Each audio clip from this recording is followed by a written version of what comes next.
Commissioner Gorelick.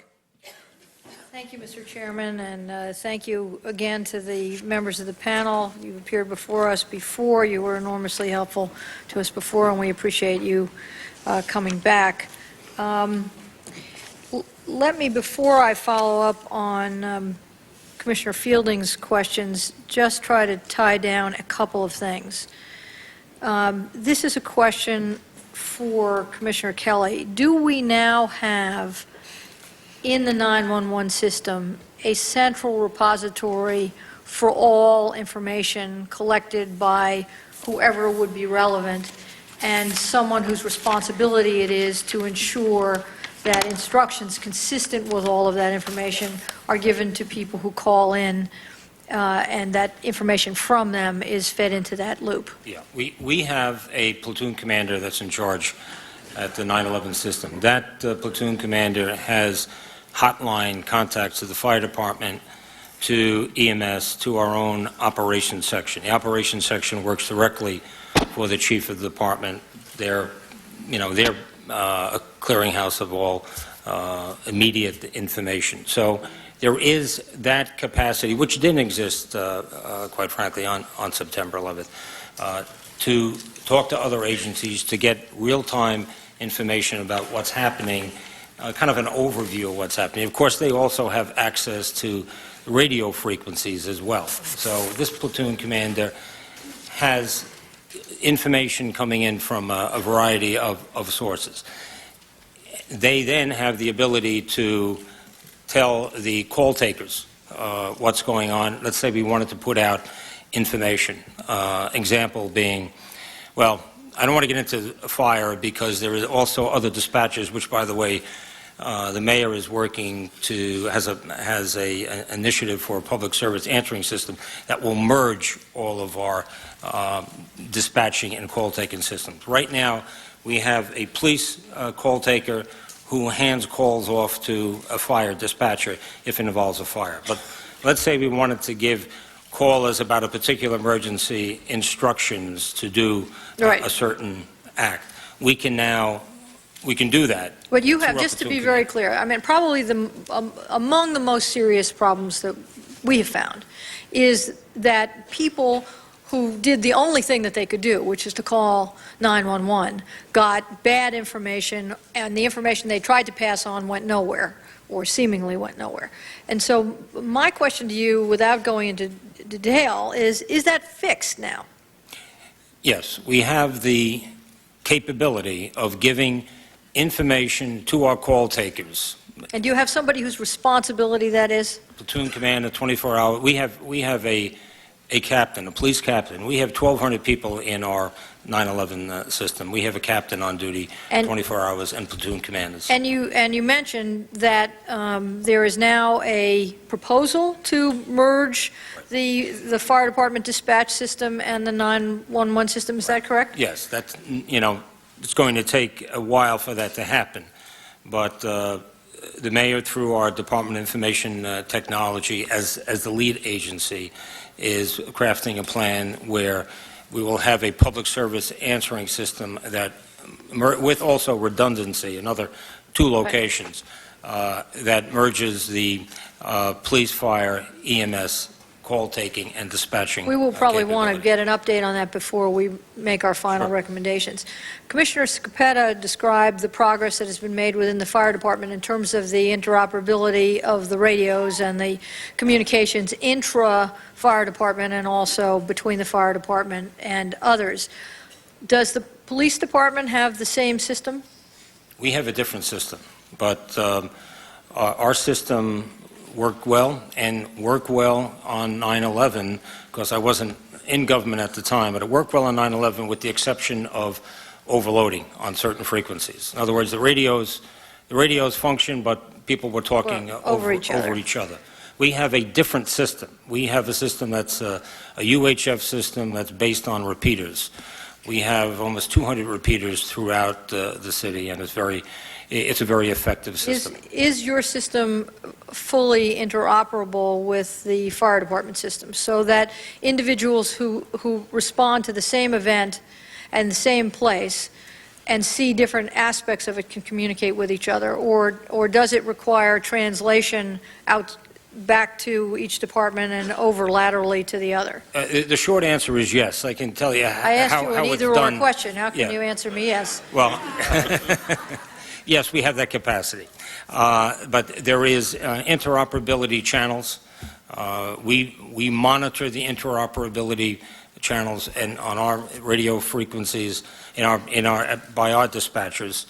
There is also kind of an improvement of that with certain units. This is kind of inside baseball, but there's a tactical U-net, in which certain fire units, say rescue units, and emergency service units can communicate directly to each other. So we have interoperability, which works sort of on the interoperability channels, we'll say, that works on a command level, and this TAC-U net that can work on in essence, firefighter to police officer level, if needed. Well, without taking up more of our time right here, again, I think that's something we'll want to drill down on and understand, because I think among all of the other major problems that we saw, that inability to communicate on scene effectively. Could I add something to that? Certainly. I didn't mean to leave you out. No, that's all right. I just wanted to say one thing. This new SIMS program, the management system, puts them together in the operations section. They are right next to each other in that box. So the personal contact will go a long way, even if there is a problem of interoperability. They'll be talking to each other. Well, thank you for that helpful segue, because actually I was going to turn to the new system. I must just comment that it seems highly complex and dependent upon all the individuals being able to get to one place physically, and then all of them being able to agree upon who should do what in a situation which is likely to be highly confused and fairly urgent. And I'm not talking about the routine fire or police department matter. So I would like you to answer the question, what happens if the relevant individuals cannot get to the same place so that they can have this conversation? And what if there is not time to have the conversation, or personalities that are likely to agree? I mean, it just strikes me, and I think us, as unnecessarily complex, and one has to worry that the reason for the complexity is the inability to otherwise agree. Could you comment on that? Sure. For one, we're talking about command at the operation section. We're talking about high-level people who do get to the scene, but assuming they had difficulty getting to the scene and had to set up in other areas, that's what they do currently if they are not at the same operation section, which they may not be at. And they will operate, and they do very well and protect the city very well. So we think the system, even as it exists right now, works very well. This, of course, in its management structure, requires them to get there. And these are firefighters and police officers. They get there. They get there. All right, you've got them on scene. Now they Okay. don't agree with each other. Well, the question... I'm just giving you a hypothetical. No, I understand it. No, I understand exactly. If they don't agree with each other, we understand that's always a possibility. Whether I say, or anyone says, it's an airplane disaster, consequently, it's fire department's in charge, well, they may not agree with each other at that point. Yes, Who's but going if to do that what? person is the mayor, then they salute. When the mayor is there, there's no issue of Okay, that. the mayor's That's not... the incident command. That's overall... Can I explain the structure just a little bit to you? There's an incident command, which is a unified command. At that level, Commissioner Kelly would be there. That might be on or off site. Commissioner Scopetta might be there. The mayor might be there, handling the overall incident. What we're talking about right now is the operations section, which are the guys on the line, the folks on the line, I should say, who are dealing with the emergency, directing the troops out. At that section, one, we may very well have direction coming from the incident commanders as to fire department, you're going to be handling this, et cetera. Police department, you're handling this. But it's something we don't have, that incident command, which would be a nice thing to have. You don't have it in every incident. It may be a multi-agency incident, but it may not have a full incident command. You have an operations section. These are two ranking people. There are very few disputes with regard to these folks. What you're hearing about after our disputes is lower-level people who are arguing about who should rescue who or who should do what. So in that section, we're going to deal first with putting them together. They start communicating on a regular basis. They train. They set up SOPs. We have a joint after-action review segment of this program, which means if there's a problem after any incident that we recognize, we will sit down and go through it and work out the training required to make sure that doesn't happen again. And if there is requested a joint after-action review, OEM will coordinate that after-action review in this program. Is it possible that people will not agree? One thing most of these two departments know is they know what they do well. If it's fire, they know what's happening. If it's search and rescue, they know what they're doing. Fire is doing that. If it's crime scene investigation, perimeter control, evacuation, or other things the police department does, they know what they do. Can there be a dispute? Both agencies have somewhat duplicate capacity to work at operations. We understand that. And that's something that perhaps in the future has to be looked at. But that's not a bad thing for the city of New York. It's a good thing. I'm going to make I mean to dominate it. I'm going to make an observation here, and you can comment if you wish. Sure.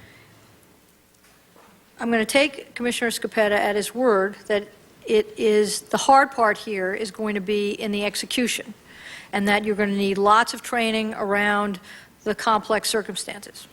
So my comment is one might wonder whether a certain level of arbitrariness in deciding who is in the lead might not be better.